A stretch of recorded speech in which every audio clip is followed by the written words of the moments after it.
안녕하셨습니까? 안녕하세요. 네. 지금 박수 치신 건가요?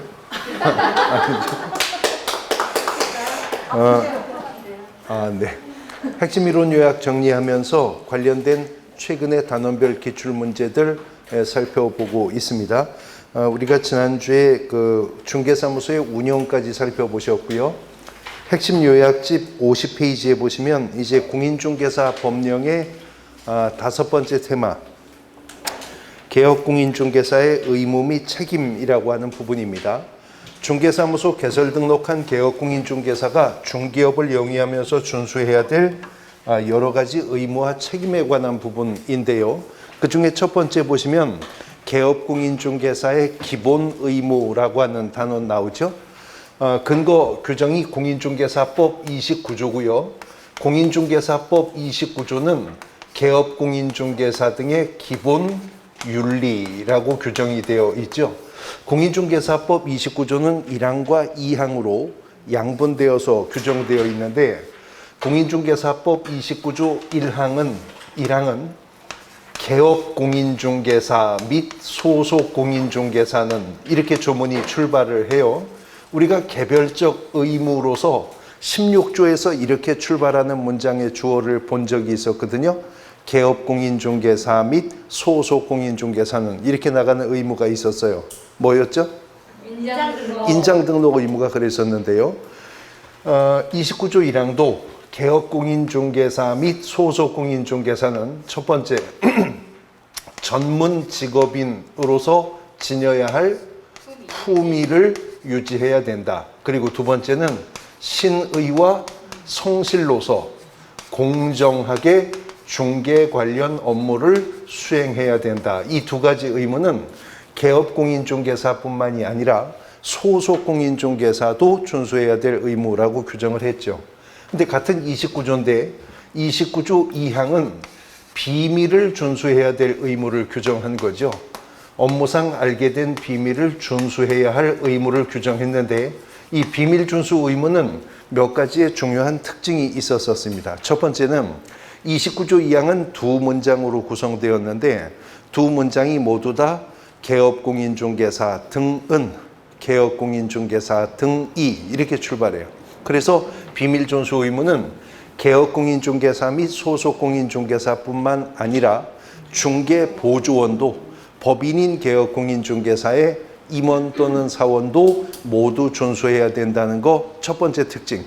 그 다음에 두 번째는 비밀 준수 의무는 이렇게 중개보조원도 준수해야 되지만 경우에 따라서는 중개업에 종사하면서도 준수하지 않을 수도 있다는 거죠.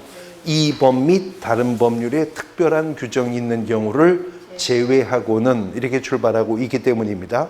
그 다음에 세 번째 특징은 비밀 준수 의무는 업무를 떠난 후에도 또한 같다라는 규정이 있기 때문에 직을 떠난 후에도 준수해야 된다는 특징이 있습니다. 마지막으로 네 번째 가장 중요한 특징은 비밀 준수 의무를 위반하면 행정형벌 1년 이하의 징역 또는 1,000만 원 이하의 벌금형의 대상이 됩니다만 피해자가 불처벌의 의사를 명시했다면 처벌할 수 없다. 이름하여 피해자가 처벌하지 말 것을 요구하면 처벌할 수 없는 거, 반의사불벌죄가 적용된다 하는 것이 비밀 준수 의무의 특징이었습니다. 어쨌거나 품위를 유지할 의무와 신의와 성실로 공정중개 수행할 의무는 공인중개사법이 29조 1항을 통해서, 비밀을 준수해야 될 의무는 공인중개사법 29조 2항을 통해서 우리 법이 직접 규정하고 있는 의무이죠. 그런데 공인중개사 법령에는 규정이 없습니다만 판례가 부동산 중개계약 관계에서 개업공인중개사는 마치 민법상 위임계약 관계 속에서 위임인으로부터 위임을 받은 수임인의 지위와 같다라는 판단하에 민법 681조가 수임인이 준수하도록 규정한 민법상의 의무를 판례가 인정하고 있는 게 하나가 있었죠. 그게 뭐였죠? 선량한 관리자로서의 주의 의무, 우리가 줄여서 선관주의 의무라고 하는 것이었습니다. 개업공인중개사가 선량한 관리자로서의 주의 의무를 부담합니다만 이것은 공인중개사 법령이 직접 규정한 의무는 아니고 판례가 개업공인중개사에게 인정하는 의무였었던 거죠. 자, 기본윤리 정리해 보셨고요. 오른쪽 페이지에 보시면 2절 중개대상물 확인설명 의무와 확인설명서 작성 의무, 이것은 공인중개사법 25조가 그 근거 규정을 두고 있는데 공인중개사법 25조는 확인설명 의무의 이행과 관련해서는 25조 1항과 3항을 통해서 시점을 양분했다는 겁니다. 그래서 25조 1항은요, 개업공인중개사가 중개를 의뢰받았을 때 언제까지? 그 중개가 완성이 되기 전까지입니다. 중개가 완성이 되기 전까지 확인 설명은 누구에게 하면 된다고요? 매수, 임차, 그 밖의 권리를 취득하고자 하는 의뢰인에게만 확인 설명을 하면 되는데 확인 설명 어떻게 하래요? 성실 정확하게 설명을 하고 엔드입니다. 설명을 하고 토지대장, 등기사항 증명서 등과 같은 설명의 근거 자료를 제시하여야 한답니다. 중개 의뢰 받았을 때 중개가 완성되기 전까지는 그렇게 하랍니다. 근데 25조 3항으로 가면 이제 중개가 완성이 되어 이렇게 표현하는데 지금 공인중개사법 25조가 두 번이나 반복해서 말하는 중개 완성이라고 하는 것은 개업공인중개사의 중개로 인해 당사자 간의 거래계약이 어떻게 되면? 체결이 되면 중개가 완성이 되는 거예요. 그래서 25조에 이어지는 공인중개사법 26조는요. 공인중개사법 26조는 중개가 완성이 되어서 당사자들 간에 거래계약이 체결이 되면 개업공인중개사가 거래계약서를 작성해서 거래 당사자들에게 교부를 하고 대통령령이 정하는 기간 동안 원본, 사본 또는 전자문서를 보존해야 될 의무를 26조가 규정하고 있거든요. 그걸 25조 3항이 미리 말하는 거예요. 중개가 완성이 되어서 개업공인중개사가 그렇게 거래계약서라고 하는 것을 작성하는 그때에는 대통령령이 정하는 사항을 서면으로 작성하여 이렇게 말하는데 지금 말하는 이 서면이라고 하는 것이 구체적으로 뭘 말하는 거죠? 중개대상물 확인설명서 의미하는 거죠. 중개가 완성되는 건건마다 개업공인중개사는 거래계약서 작성할 때 이 확인설명서도 함께 작성해야 된다 그 말입니다. 그래서 확인설명서를 작성해서 거래 당사자에게 발급을 하고 3년간 원본, 사본 또는 전자문서를 개업공인중개사가 또 보존을 해야 될 의무를 규정하고 있습니다. 그러나 중개가 완성되기 전까지 확인설명 행위는 취득 의뢰인에게만 하면 되는데 성실 정확하게 설명하라고 했거든요. 근데 뭘 정확하게 설명해야 되는지에 대해서는 시행령 21조가 1항 1호부터 9호까지 그래서 중개대상물의 기본적 사항으로부터 취득 관련 조세의 종류와 세율까지 9가지 구체적으로 성실 정확하게 설명할 사항들을 규정하고 있습니다. 51페이지 상단부 박스 안에 있는 내용들이 그것이죠. 그런데 이렇게 성실 정확하게 설명해야 될 사항 중에 보면요. 내벽, 도배 등의 상태라는 것도 있죠. 수도, 전기, 가스, 소방, 시설의 상태도 있죠. 근데 이런 상태들은 아무리 개업공인중개사가 취득 의뢰인에게 성실 정확하게 설명하고 싶어도 매도 임대 의뢰인의 협력이 없다면 접근해서 조사 자체가 어려운 정보들이거든요. 그래서 공인중개사법은 25조 1항과 3항 사이에 있는 2항에다가 개업공인중개사가 확인설명 의무를 이행하기 위해서 필요하다면 매도 임대 의뢰인 등 다시 말해 권리를 이전하고자 하는 의뢰인에게 중개대상물의 상태에 관해 자료를 요구할 수 있다라고 하는 규정을 두었습니다. 단 유의해야 될 것은 단지 개업공인중개사가 이전 의뢰인에게 자료를 요구할 수 있다는 것일 뿐이었지, 이러한 개업공인중개사의 자료 요구에 이전 의뢰인이 응해야 할 의무가 있다는 건 아니었거든요.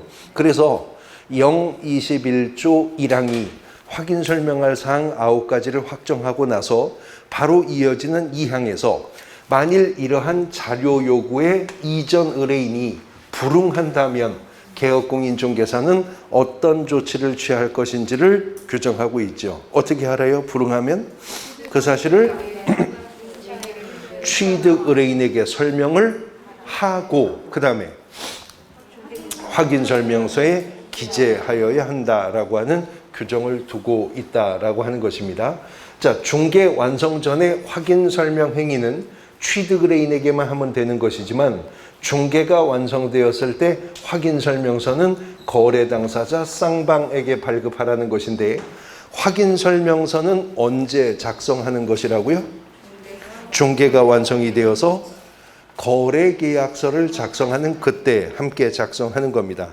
그래서 54페이지에 보시면 먼저 언급한 26조 거래 계약서 작성 의무가 나오고 있죠.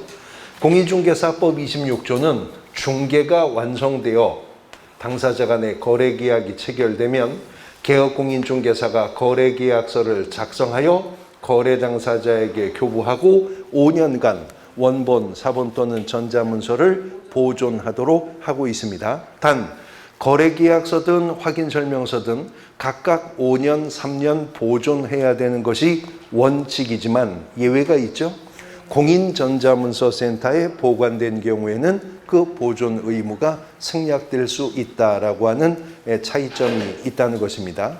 문제는 중개 완성 시 작성하는 거래계약서와 관련해서는요, 공인중개사법 시행령 22조가 국토교통부 장관은 그 표준이 되는 서식을 정하여 사용을 권장할 수 있다라고 시행령이 말했지만 아직 시행규칙에는 권장되는 표준 서식조차도 정해져 있는 것이 없다고 했어요. 그래서 공인중개사법 시행령 22조는 1항을 통해서 중개 완성 시 작성하는 거래계약서의 필수적 기재사항을 모두 몇 가지?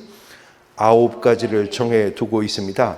필수 기재사항이기 때문에 수험생에게는 필수 암기사항이 된다고 했었죠. 54페이지로부터 55페이지에 펼쳐지는 표에 거래계약서 필수적 기재사항 9가지가 모두 기재되어 있습니다. 암기하고 계셔야 되는 부분입니다. 자, 지금까지 봤었던 의무들은요, 다 뭔가 해야 된다는 거잖아요. 품위를 유지하라고, 신의와 성실로 공정중개하라고, 성실 정확하게 확인 설명하라고, 확인 설명서 작성하고, 거래계약서 작성하고, 다 해야 될 자기 의무였는데 공인중개사법은 부작위 형태로 준수할 의무도 규정을 했다는 겁니다. 하지 않아야 법을 위반하지 않을 수 있는 의무 규정도 두고 있다는 거죠. 그래서 이름하여 금지행위라고 하는데 공인중개사법 33조입니다. 공인중개사법 33조는 조문의 제목이 4글자예요. 금지행위라고 되어 있습니다. 근데 지금 현행 공인중개사법은 33조 금지행위를 1항과 2항으로 구분을 했습니다. 1항과 2항으로 구분을 해서요. 예전에는요, 공인중개사법 33조는 항이 없었어요. 조문이 그냥 바로 각호로 떨어졌었거든요. 그리고 예전에 구부동산중개업법상, 최근에 공인중개사법 하에서도 몇 해 전만 해도 금지행위는 딱 7가지의 금지행위가 있었습니다. 그래서 제가 그때 강의할 때 7거지약이라고 했다고요. 7가지 금지행위가 있어서. 근데 이 7가지 금지행위가 정확하게 더블로 늘어났어요. 총 14가지의 금지행위가 지금 운용되고 있는데 33조 1항은요. 개업 공인중개사 등은 다음 각호의 행위를 하여서는 아니 된다라고 해서 9가지의 금지행위를 규정하고 있어요. 예전에는 금지행위가 몇 가지였었다고요? 7가지가 있었는데요. 거기 2가지가 추가되어서 개업공인중개사 등에게 금지가 되는 행위가 9가지가 된 것이고요. 그 다음에 예전에는 없었던 새로운 금지 행위가 2항을 통해서 신설되었는데 33조 2항은 그 문장의 주어가 누구든지 그렇게 나갑니다. 누구든지 다음 각호의 행위를 통해서 개업공인중개사의 업무를 방해하면 안 된다. 그래서 5가지 금지 행위가 신설되었다는 거죠. 그래서 예전에는 개업공인중개사 등에게만 금지되는 7가지 금지 행위가 있었는데 그 7가지에 2가지가 추가되어 9가지가 되었고요. 그리고 새롭게 5가지 금지 행위를 신설을 했다는 거죠. 그러니까 7가지가 추가된 거거든요. 그런데 이 총 14가지 금지 행위 중에서 33조 1항의 기존의 7가지에 새롭게 추가된 2가지에다가 33조 2항이 누구든지 개업공인중개사의 업무 방해하는 행위를 하지 말라고 5가지 추가한 거 있죠. 그 새롭게 추가된 총 7가지의 금지 행위를 통칭하여 뭐라고 부른다? 부동산 거래 질서 교란 행위라고 부르는 겁니다. 그러니까 부동산 거래 질서 교란 행위가 모두 몇 가지가 있다는 거예요? 7가지가 있어요. 근데 7가지 부동산 거래 질서 교란 행위 중에서 개업공인중개사 등이 해당되는 것이 2가지. 그리고 누구든지 하면 안 된다고 규정한 것이 5가지가 있다는 것이죠. 그래서 이러한 부동산 거래 질서 교란 행위를 방지하기 위해서 국토교통부 장관이 부동산 거래 질서 교란 행위 신고센터를 설치 운영할 수 있는 이제 세부적인 근거 규정들을 또 이 법이 두고 있다는 것입니다. 이러한 부동산 거래 질서 교란 행위에 대해서는 다시 공인중개사 법령이 개정이 되면서 예전에는 신고 고발했을 때요, 포상금 주는 행위가 무등록 중개업한 자, 거짓 그 밖에 부정한 방법으로 등록한 자, 등록증이나 자격증을 양도되어 한 자나 받은 자를 신고 고발했을 때만 공인중개사법은 포상금 줬었거든요. 근데 포상금 지급 대상이 되는 신고 고발의 대상이 여기서 추가가 되었는데요. 개업공인중개사가 아닌 자가 중개대상물 표시광고하는 거 신고 고발에도 포상금을 주고, 그 다음에 이 부동산 거래질서 교란 행위를 한 자를 신고 고발했을 때도 공인중개사법은 50만 원의 포상금을 지급하도록 하는 규정을 두고 있다라고 하는 것입니다. 자, 이제 5절로 넘어가서 손해배상 책임과 업무보증 설정 의무라고 하는 의무인데, 일단 공인중개사법은 30조를 통해서요, 어떠한 때에 개업공인중개사가 손해배상 책임을 져야 하는지에 대해서 별도로 규정하고 있고, 공인중개사법은 민법의 특별법적 성격을 갖는 법이므로 개업공인중개사의 손해배상 책임은 민법에 우선하여 30조 공인중개사법이 먼저 적용되게 될 것입니다.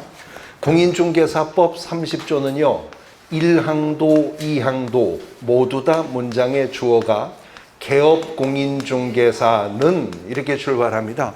그래서 30조 1항은 개업공인중개사는 그 업무를 함에 있어서 고의 또는 과실로 인하여 이렇게 출발하고요. 30조 2항은 개업공인중개사는 자기의 중개사무소를 다른 사람에게 중개행위의 장소로 제공함으로써 이렇게 출발하는데, 문장 중후단부는 30조 1, 2항이 똑같습니다. 이런 업무상 고의과실이나 사무소 제공행위로 인하여 거래 당사자에게 무슨 손해? 재산상 손해입니다. 재산상 손해가 발생했다면 그 손해를 배상할 책임이 있다라고 규정하고 있는 거죠. 그리고 단순히 어떠한 때 개업공인중개사에게 손해배상의 책임이 있다라고만 규정한 것이 아니라 이어지는 30조 3항을 통해서요, 그 손해배상 책임을 담보하기 위한 구체적인 제도를 만들어 두었는데, 그것이 바로 업무 보증이라고 하는 제도죠. 그래서 개업공인중개사로 등록을 통지받았다면 업무를 개시하기 전에 업무보증을 설정해서 등록관청에 신고해야만 그 보증 설정이 확인된 자에게 등록관청은 뭘 준다? 등록증 교부입니다. 등록증은 절대로 그냥 교부되는 법이 없고 업무보증이 설정되었음이 확인되어야만 등록증을 교부하게 된다는 거죠. 이러한 업무보증을 설정하는 방법은 세 가지의 방법이 있어서 개업공인중개사가 이 중 하나를 자유롭게 택일할 수가 있다는 건데, 첫 번째, 보증, 보험에 가입하는 방법이 있었죠. 두 번째는 공제조합에 공제에 가입하는 방법이 있었고, 세 번째는 공탁을 하는 방법이 있었습니다. 이 중에 어떤 방법으로 업무보증을 설정할 것인가는 개업공인중개사의 종별에 따르는 차이가 없었습니다. 그러나 업무보증을 설정할 때 의무 금액에 대해서는 본법이 차이를 두어서 개인인 개업공인중개사라면 얼마?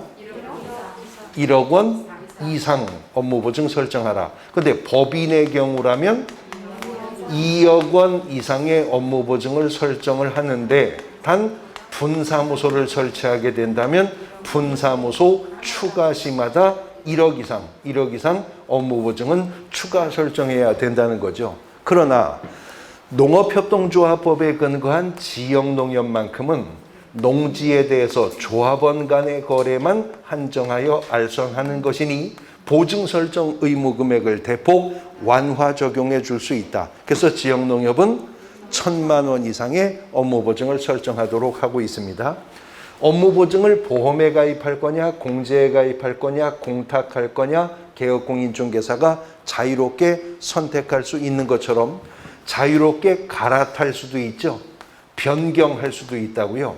보험에서 공제로, 공제에서 공탁으로 변경할 수 있는데, 이때 공인중개사법이 요구하는 것은 업무보증을 다른 보증으로 변경하려면 이미 설정되어 있는 보증의 효력기간 중이에요. 효력기간 중에 업무보증을 변경하여 신고까지 끝내야 한다는 겁니다. 그런데 업무보증을 다른 보증으로 변경하는 게 아니라 다시 설정해야 되는 경우가 있다는 거죠. 근데 만일 보증의 효력기간이 이제 만료가 되어 가기 때문에 갱신의 차원에서 재설정해야 한다면, 그때는 먼저 설정된 보증의 효력기간 만료일까지는 다시 설정해서 신고하라. 기간이 만료되어 갱신할 때는요. 그런데 보험금이나 공제금이나 공탁금 중에 일부가 지급이 되었을 때에는 그때는 며칠 안에? 15일 이내입니다. 단 세부적인 차이가 있다면 보험에 가입했는데 보험금이 지급되었거나 공제에 가입했는데 공제금이 지급되었다면 15일 이내에 다시 설정을 해야만 하죠. 그런데 공탁은요, 담보공탁의 방식이기 때문에 공탁한 공탁금 중 일부액이 손해배상금으로 지급이 되었다면 15일 이내에 부족분을 보전할 수 있다. 보전이라는 말은 보충하여 채운다 그 말입니다. 그 다음 공탁이 담보공탁의 형태를 갖고 있기 때문에 공탁금이 지급이 되면 그만큼 보증의 효력은 없어지는 거죠. 그래서 공인중개사법은 공탁을 하였던 개업공인중개사가 중개업을 하다가 사망하거나 폐업을 했다 하더라도 공탁금 바로 안 준다는 거죠. 얼마간? 3년간은 회수 제한 규정을 두겠다 하는 것을 두고 있는 겁니다. 업무보증은요, 설정신고, 변경신고, 재설정신고를 통해서 보증의 연속성을 개업공인중개사가 유지하고 있어야 되는 것입니다. 이를 위반하면 상대적 등록 취소 사유, 등록이 취소될 수가 있어요. 그런데 업무보증은 설정, 변경, 재설정, 신고를 통해서 스스로 보증의 연속성을 유지만 하면 되는 게 아니고, 이미 우리가 배웠는데 이 보증 설정 증명 서류라고 하는 게 있거든요. 이거는 등록증 원본, 공인중개사 자격증 원본, 시도조례가 정한 요율 및 한도의 표와 함께 중개사무소 어디? 안에 보기 쉬운 곳에 게시를 해야 된다. 이거 안 걸어놓으면 100만 원 이하의 과태료 처분 사유에 속하게 된답니다. 근데 또 그거 걸어만 놓으면 끝나는 거 아니고요. 그건 늘 중개사무소 안에 보기 쉬운 곳에 게시가 되어야 하고, 중개가 완성되면 개업공인중개사가 거래계약서 작성해야죠. 그때 또 뭘 작성해요? 확인설명서를 작성합니다. 그러니까 중개 완성 시 개업공인중개사가 작성해야 될 것은 몇 가지라는 거예요? 2가지예요. 근데 중개 완성 시 개업공인중개사가 거래 당사자에게 제공해야 할 것은 3가지거든요. 그러면 여기 하나가 더 있다는 거죠. 뭐예요? 보증, 관계, 증서, 사본입니다. 보증, 관계, 증서, 사본이라고 하는 것도 거래 당사자에게 제공되어야 합니다. 우리 공인중개사법상 중개가 완성되는 건건마다 거래 당사자, 쌍방 모두에게 제공해야 될 것이 모두 3가지인데요. 첫 번째 거래계약서, 2번째 확인설명서, 3번째 보증관계증서, 사본입니다. 근데 이 3가지의 공통점은요, 셋 다 중개가 완성되었을 때 셋 다 거래 당사자, 쌍방 모두에게 제공해야 된다는 점은 같죠?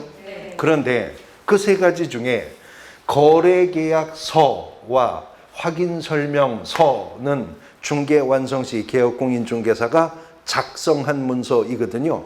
그러므로 작성해서 교부하기 전에 뭘 해야 된다? 서명 및 날인을 해야 됩니다. 누가? 개업공인중개사와 해당 중개행위를 한 소속공인중개사가 함께 서명 및 날인해야 돼요. 그러나 보증관계증서는 사본이 제공되는 것이지 작성하는 문서가 아니죠. 그러므로 이것은 서명이나 날인의 의무가 없다는 점. 그 다음에 거래계약서는 교부하고 얼마 보존? 확인설명서는 3년 보존하지만 보증관계증서, 사본은 보증설정 증명서류가 늘 중개사무소에 게시가 되어 있기 때문에 이걸 별도로 보존할 의무는 없다는 차이점이 있죠. 단 보증관계증서, 사본이 거래 당사자에게 교부되거나 전자문서로 제공될 때는 이 꽉 다물고 그냥 주면 되는 게 아니라 설명을 하면서 줘야 되죠. 근데 뭘 설명해야 되는지도 공인중개사법이 정했습니다. 뭘 설명해야 돼요? 당신은 변호사를 선임할 수 있으면 묵비권을 행사할 수 그럽니까? 뭘 설명해요? 3가지입니다. 보장, 금액, 그리고 보증기관 및 소재지, 보장기간을 설명하고 보증관계증서, 사본을 교부하거나 전자문서를 제공하도록 합니다. 설명은 했는데 제공한 게 없거나 제공은 했는데 설명하지 않았거나 둘 다 100만 원 이하의 과태료 처분 사유에 속하게 됩니다. 이제 60페이지의 6절로 가면 60페이지 6절에는 공인중개사법 31조가 규정한 계약금 등의 반환채무 이행보장이라고 하는 제도 나오고 있죠. 일명 에스크로우라고 하는 제도가 변형된 형태로 우리 공인중개사법에 도입이 된 제도인데요. 공인중개사법 31조 1항에 따르면 개업공인중개사가요, 거래의 안전을, 개업공인중개사가 거래의 안전을 보장하기 위해서 필요하다라고 하는 판단이 있다면 개업공인중개사는 거래 당사자에게 계약금 등을, 이거 왜 계약금 등자를 썼냐면 경우에 따라서는 중도금도 심지어는 잔금도 포함될 수가 있기 때문에 그렇죠. 그런 계약금 등을 예치할 것을 권고 할 수 있다입니다. 지금 우리가 공인중개사법상의 의무와 책임에 대해서 묶어 정리하고 있지만 계약금 등의 반환채무 이행 보장 이 제도는 의무로 도입한 제도는 아니라는 걸 알 수 있죠. 거래 안전을 보장하기 위해서 필요하다는 판단이 섰다 하더라도 개업공인중개사는 당사자에게 계약금 등을 예치할 것을 권고할 수 있는 것이지 권고해야 할 의무는 없고, 한다 하더라도 권고를 하는 것일 뿐이기 때문에 그것을 당사자가 받아들여야 할 법적 의무가 있는 것은 아니라는 겁니다. 그런데 해도 되고 안 해도 되는데 개업공인중개사가 예치 권고했다고 치고 그 권고를 당사자가 받아들일 의무 있는 거 아닌데 매도 임대인 등도 수용했다면 이제 계약금 등이 예치가 될 거잖아요. 그러면 예치가 되면 누구 명의로 예치가 될 것이냐, 이것을 공인중개사법 31조 1항은 개업공인중개사 또는 대통령령이 정하는 자의 명의로, 그래서 개업공인중개사가 예치명의자가 될 수 있음은 법률로 이미 확정한 사실이고, 개업공인중개사 외에 예치명의자가 될 수 있는 자들은 대통령령, 시행령으로 정하겠다는 것이거든요. 그런데 공인중개사법 시행령에 따르면 예치명의자가 될 수 있는 자를 6 더 추가했죠. 은행, 금융기관, 공제사업을 하는 자, 신탁업자, 채신관서, 보험회사, 예치전문회사가 예치명의자가 될 수 있다. 그들의 명의로 어디에다가 예치할 수가 있느냐? 예치기관은 법 31조 1항이 직접 규정했는데 금융기관, 공제사업을 하는 자, 신탁업자, 등자가 있습니다. 등자가 있어요. 그러니까 예치기관은 세 기관으로만 한정된다는 말은 아니라는 말을 하는 거죠. 금융기관, 공제사업자, 신탁업자 등에 예치할 수가 있습니다. 만일 개업공인중개사가 예치 권고를 했고 안 해도 되는데, 만일 당사자가 권고를 받아들여 계약금 등이 예치가 된 경우라면 매도 임대인 등은 받았어야 할 계약금 중도금 등이 예치가 되니까 자금 회전의 문제가 생길 수 있죠. 그러면 매도인, 임대인 등 계약금 등을 수령할 권리가 있는 자는 이미 예치가 된 경우에도 예치된 계약금 등을 미리 땡겨 쓸 수도 있다. 사전 수령이 가능하다라는 규정을 이 항에 둔 거죠. 근데 예치가 된 계약금 등을 사전 수령하려면요, 계약 해제 시 반환을 보증하는 보증서가 필요한데, 이 계약 해제 시 반환을 보증하는 보증서를 발행할 수 있는 기관이 둘 있다는 겁니다. 첫 번째 금융기관이고요. 또 하나가 보증보험회사입니다. 금융기관이나 보증보험회사가 발행해준 보증서를 누굴 줘요? 예치 명의자에게 교부한다면 예치된 계약금 등을 사전 수령할 수 있다. 근데 예치 명의자가 될 수 있는 기관이 모두 몇이죠? 7이에요. 개업공인중개사까지 포함하면요. 근데 대통령령이 정한 예치 명의자들은 다 법인, 기관, 단체들인데 법이 개업공인중개사가 예치 명의자가 될 수 있다고 했잖아요. 근데 개업공인중개사가 예치 명의자가 되면 엉뚱한 인출사고가 발생할 위험성이 있다고 입법자는 판단해서 개업공인중개사가 예치 명의자가 되면요, 자기 개인요금 통장에 예치하면 안 된다는 거죠.